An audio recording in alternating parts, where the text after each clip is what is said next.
Hello friends, welcome back. और इस video में हम देखेंगे कि 10 डेज़ में हम अपना साइंस का सिलेबस कैसे कंप्लीट कर सकते हैं।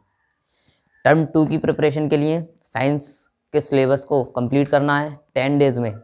तो आप मेरी ये स्ट्रेटजी फॉलो करो और आप देखना कि 10 डेज़ में कैसे आपका साइंस का सिलेबस झट से कंप्लीट हो जाता है। तो सबसे पहले हम बात करेंगे कि हमें कितने के चैप्टर्स हमारे टर्म सेकेंड में आ रहे हैं, और एक डिटेल में आपको बताऊंगा कि किस दिन कितना टाइम देना है और कैसे कैसे केमिस्ट्री, फिज़िक्स, बायोलॉजी इन तीनों को कंप्लीट करना है। तो अंत तक बने रहिए हमारे साथ। आज हम सीखेंगे क्या, आज हम देखेंगे कि कैसे हम कंप्लीट कर सकते हैं 10 डेज़ में विद स्ट्रेटजी के साथ। हम सीखेंगे कि कैसे हम कंप्लीट कर सकते हैं अपना साइंस का सिलेबस सिर्फ 10 दिनों के अंदर।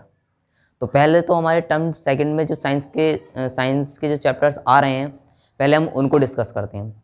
साइंस के चैप्टर्स कौन कौन से आ रहे हैं?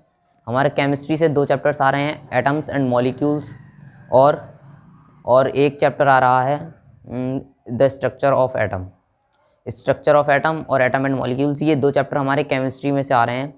इन दोनों के लिए भी हम देखेंगे कि किस सब्जेक्ट को कितने दिन देने हैं और कौन कौन से सब्जेक्ट को कितने कितने दिन देने हैं और कितने कितने घंटे हमें पढ़ाई करनी पड़ेगी इनको कंप्लीट करने के लिए।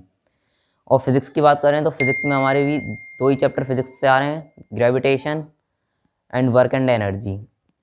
और बायोलॉजी से एक ही चैप्टर आ रहा है, why do we fall ill. तो देखिए, अब हम देखते हैं कि कितने कितने दिन हमको देने हैं इनके लिए। तो पहले एटम एंड मॉलिक्यूल्स और जो हमारे स्ट्रक्चर ऑफ एटम है, ये केमिस्ट्री के चैप्टर हैं, ये हमें पता है। ग्रेविटेशन और वर्क एंड एनर्जी फिजिक्स, और why do we fall ill biology. ये 5 चैप्टर्स हमारे टर्म सेकंड में आ रहे हैं। अब हमें atoms and molecules and structure of atom, इन सबको टोटली हमें 4 दिन देने हैं। 4 दिनों में ये दोनों चैप्टर्स कंप्लीट हो जाने चाहिए। अब कैसे कंप्लीट करने हैं? आपको 2 दिन देने हैं एक चैप्टर को। मतलब जैसे कि केमिस्ट्री में हमारे 2 चैप्टर्स आ रहे हैं, टोटली हम इन दोनों चैप्टर्स को मिला के 4 दिन हम इनको देंगे। पूरी तरह से इनको फिनिश करना है इन 4 दिनों में। अब 4 दिन हम इन दोनों चैप्टर्स को देंगे, तो एक चैप्टर्स को हमें कितने दिन देने हैं? एक चैप्टर्स को 2 दिन देने हैं।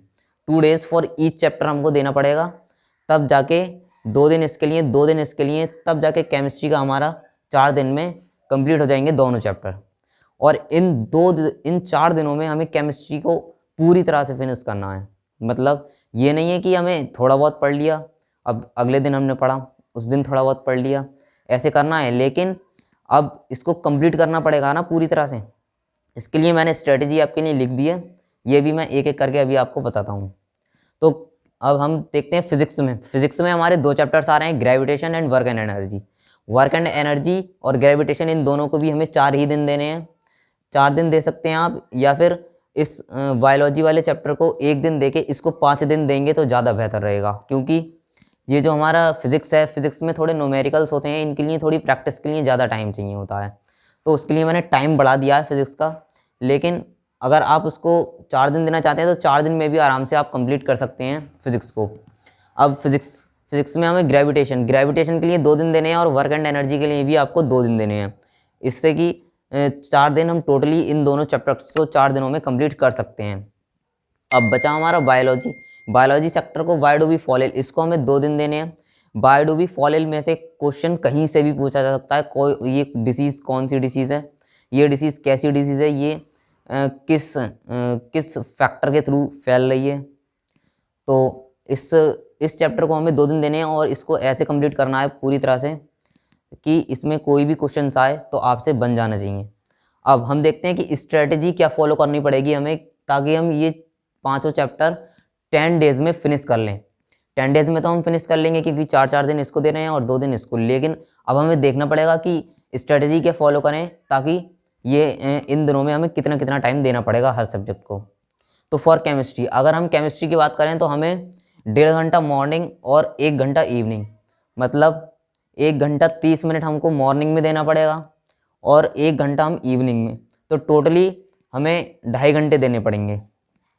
टोटली हमें 2.5 घंटे देने हैं केमिस्ट्री के लिए। 2.5 घंटे देने हैं एक दिन में। तो फॉर केमिस्ट्री फॉर केमिस्ट्री 1.5 घंटा हमें मॉर्निंग में देना पड़ेगा और 1 घंटा इवनिंग, जिससे कि ये जो है 2.5 घंटे टोटली हमें एक दिन में 2.5 घंटे इसको केमिस्ट्री को देने पड़ेंगे। अब फिज़िक्स की बात करते हैं तो फिज़िक्स के लिए हमें 2 घंटा मॉर्निंग, क्योंकि इसमें न्यूमेरिकल ज़्यादा होते हैं तो आप न्यूमेरिकल्स को मॉर्निंग में निपटा सकते हैं 2 घंटों में। 2 घंटे देने हैं मॉर्निंग में और 1 घंटा देना है आपको इवनिंग में, तो टोटली 3 घंटे हमें एक दिन में फिज़िक्स को देने हैं। मतलब क्या है इसका, अब समझिए, एक दिन 2.5 घंटे दे रहे हैं हम, मतलब एटम एंड मॉलिक्यूल्स को हमें 2 दिन लग रहे हैं इसको कंप्लीट करने में।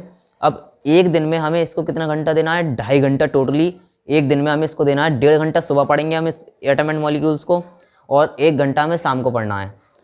तो एक दिन हमने ये करा, दूसरे दिन भी यही रूटीन अपनाना है कि इसको ही लेके बैठना है और 1.5 घंटा सुबह हमें इसको कंप्लीट करना है और 1 घंटा शाम को। उन 2 दिनों में इसको हमें कंप्लीट करना होगा। अब फिज़िक्स में 2 घंटा हमें मॉर्निंग में, मतलब ये अगर ग्रेविटेशन चैप्टर है तो इसको एक दिन में 3 घंटे चाहिए। एक दिन में 3 घंटे, 2 घंटे सुबह में और 1 घंटा शाम को। न्यूमेरिकल्स आप शाम को कर सकते हैं, सुबह में आप इसका थ्योरी पार्ट पे जो वर्क है वो सारा कंप्लीट करके, उसको सारा याद करके वो सारा कुछ समझ सकते हैं आप सुबह में, क्योंकि सुबह में जो है हमारा ब्रेन बिल्कुल फ्रेश होता है, तो उस टाइम पर हम इसको थ्योरी वाला जो पार्ट है हम वो कंप्लीट कर सकते हैं सुबह में। अब ग्रेविटेशन की बात हो गई, ग्रेविटेशन के बाद वर्क एंड एनर्जी, इसको भी हमें एक दिन में 3 घंटे देने हैं। इसका मतलब 2 दिन में हमें पूरे 6 घंटे, 6 घंटों में हम ये एक चैप्टर को निपटा सकते हैं बहुत आराम से। अब बायोलॉजी की बात आती है तो बायोलॉजी में सिर्फ हमारा एक चैप्टर आ रहा है, why do we fall ill. इसको हम 1.5 घंटा सुबह मॉर्निंग में पढ़ेंगे। 1.5 घंटा मॉर्निंग में पढ़ने के बाद हमें शाम को 1 घंटा इसको देना पड़ेगा। जैसे कि केमिस्ट्री का था वैसा ही बिल्कुल बायोलॉजी के लिए भी है।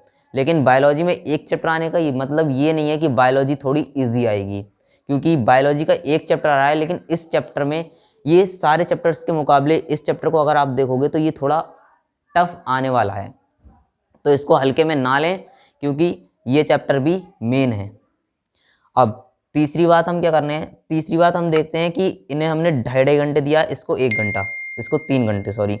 अब 2.5 घंटे इसको दे रहे हैं, 2.5 घंटे इसको दे रहे हैं, 3 घंटे इसको दे रहे हैं। 3 घंटे देने का मैंने आपको रीज़न बता दिया, क्योंकि इसमें जो है न्यूमेरिकल्स होते हैं और न्यूमेरिकल्स टाइम लेते हैं, प्रैक्टिस मांगते हैं बहुत ज़्यादा। तो प्रैक्टिस जितनी ज़्यादा होगी उतना ज़्यादा हम क्या कर सकते हैं, फिज़िक्स को बहुत आसानी से कर सकते हैं। तो practice makes a man perfect, आपने ये भी सुना होगा। तो प्रैक्टिस से ही हम अपना फिज़िक्स का जो ये है सिलेबस, इसको निपटा सकते हैं। अब देखते हैं कि हमें सुबह में कितने बजे उठना पड़ेगा कि हम अपने ये चैप्टर्स को कंप्लीट कर लें। सुबह में जैसे कि केमिस्ट्री के लिए 1.5 घंटा दे रहे हैं हम, तो सुबह में इसको उठने के लिए कितना टाइम चाहिए हमें, तो सुबह में टाइम आपका 5 बजे उठ जाने चाहिए। इस टाइम मतलब जिस टाइम की ये वीडियो अपलोड हो रही है, इस टाइम आपको 5 बजे उठना है। वैसे गर्मियों में और भी जल्दी उठ सकते हैं, आप 4 बजे उठ सकते हैं, लेकिन मॉर्निंग टाइम में ठंडों में थोड़ा लेट उठते हैं लोग, तो इसलिए आप 5 बजे उठकर और आपको 6:30 और 7 बजे तक आपको पढ़ना होगा। क्योंकि 6:30 बजे किसके लिए हैं, 6:30 बजे ये 2.5 घंटे वालों के लिए हैं। 6:30 बजे 2.5 घंटे वाले निपटाएंगे, क्योंकि मॉर्निंग में इसको जो है हम 1.5 घंटा दे रहे हैं। मॉर्निंग में इसको 1.5 घंटा मिलेगा, तो मॉर्निंग में उठने के लिए 5 बजे से 6:30 बजे तक हम 1.5 घंटे में पूरा अपना केमिस्ट्री निपटा सकते हैं। केमिस्ट्री का पहला चैप्टर निपट जाएगा हमारा मॉर्निंग से। अब मॉर्निंग के बाद 7 AM किसके लिए, 7 AM है फिज़िक्स के लिए, क्योंकि इसके लिए 2 घंटे चाहिए हमें मॉर्निंग में। अब 2 घंटे चाहिए मॉर्निंग में, तो इसीलिए हमें उठना पड़ेगा 5 बजे से 7 बजे तक हमको लगातार पढ़ाई करनी होगी इसके लिए, क्योंकि फिज़िक्स में न्यूमेरिकल्स सॉल्व करने हैं आपको। अब time to study in evening में पढ़ने के लिए क्या टाइम होना चाहिए, तो इवनिंग में मैं बता दूं तो इवनिंग में वैसे तो आप अपने टाइम से पढ़ सकते हैं। जैसे कि अगर आपको टाइम है तो आप 7 से 8 बजे तक पढ़ सकते हैं, 8 से 9, 9 से 10। लेकिन कुछ स्टूडेंट्स के लिए टाइम नहीं मिल पाता है, क्योंकि कुछ और भी काम होते हैं घर के जो कि निपटाने होते हैं, तो इसलिए आपको 8 बजे से 10 बजे के बीच में आप जो है स्टडी कर सकते हैं इवनिंग टाइम में। मतलब 8 से या फिर 9 पढ़ लीजिए, या फिर 9 से 10, क्योंकि तीनों के लिए इवनिंग में 1-1 घंटा देना है आपको, ज़्यादा नहीं देना है। तो 8 से 9 आप पढ़ सकते हैं, 9 से 10, इन 2 टाइमिंग में से आप कोई सा भी एक टाइम चूज़ करके आज जो आपको बेहतर लगे वो उस टाइम में आप पढ़ सकते हैं। अब एक मोस्ट इम्पोर्टेंट बात जो कि बहुत सारे स्टूडेंट्स गलती करते हैं, वो क्या करते हैं कि वो NCERT को ना पढ़कर वो ज़्यादातर साइड बुक्स के क्वेश्चन आंसर को सॉल्व करने की कोशिश करते हैं। ऐसा करना ठीक भी है, लेकिन ऐसा करना एक जगह गलत भी हो जाता है, क्योंकि जो हमारी एनसीईआरटी होती है, एनसीईआरटी जो होती है वो हमारा बेस होती है, जो हमारा बेस बनाती है। अब जब बेस ही हमारा मजबूत नहीं होगा तो हम उसके ऊपर बिल्डिंग कैसे खड़ी कर सकते हैं। तो यही बात मैं आपको बताना चाह रहा हूँ कि try to focus on NCERT first.